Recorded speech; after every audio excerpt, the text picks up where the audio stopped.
Mrs. Layan, as we are highlighting the important visit of the custodian of the Two Holy Mosques to the Eastern Province, could you please tell us about the role of the women in this important time during the reign of the custodian of the Two Holy Mosques and as well as when we talk about the implementation of the Vision 2030? Well, over the years, there's been a lot of progress in women's participation in different aspects in the workforce, in the political life, in the social life, in entrepreneurship, in the media, and so many areas.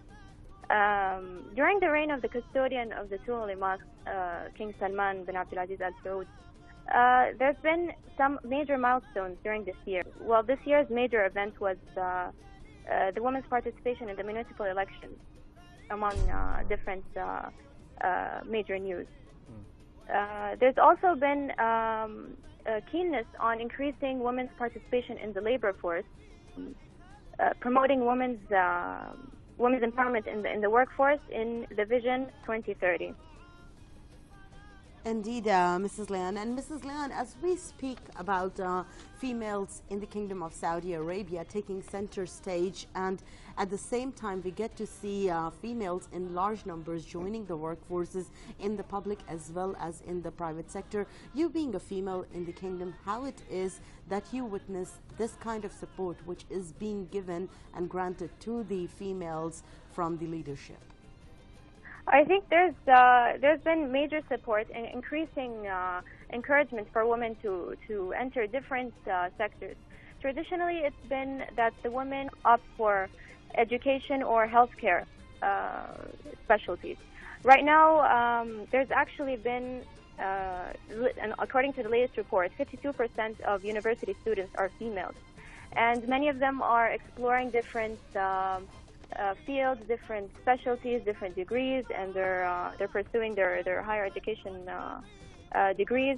Saudi Arabia's population is mostly a young population under the age of 35. So today's youth, they see that it's possible for them to work in any kind of sector. It's true that that there's only 20% of the workforce occupied by women so far, but the Ministry of Labor has announced that they're willing to increase the women's participation to about 24% by 2020. And by 2030, the goal is to have 30% of the labor force of women. So my final question regarding the next few years. We've been talking about the vision, and you mentioned that 52% of university students are females, and also those who are in scholarship program. So how do you see then coming a few years after all of these females graduated? What do you think the percentage of them that would be joining the workforce?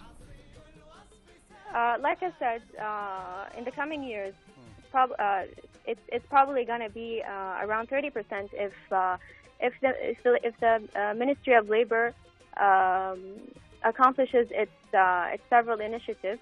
One of them being empowering women in senior and leadership positions, not just middle management.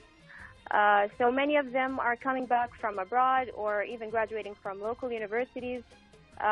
It's true that they're entering different sectors. However, it still remains that they're in the middle management level. The Ministry of Labor wants to promote women in more senior and leadership positions. And with this, we would like to thank you so much, Mrs. Layan Damanhouri, for being with us by phone for today. My pleasure. So that was Mrs. Layan Damanhouri, a journalist at one of the top newspapers here in the Kingdom of Saudi Arabia. She's been talking about the women here in the Kingdom of Saudi Arabia and their participation in the social life, in the workforce, and also and how they will be part of the Vision 2030 and also the National Transformation Program of 2020.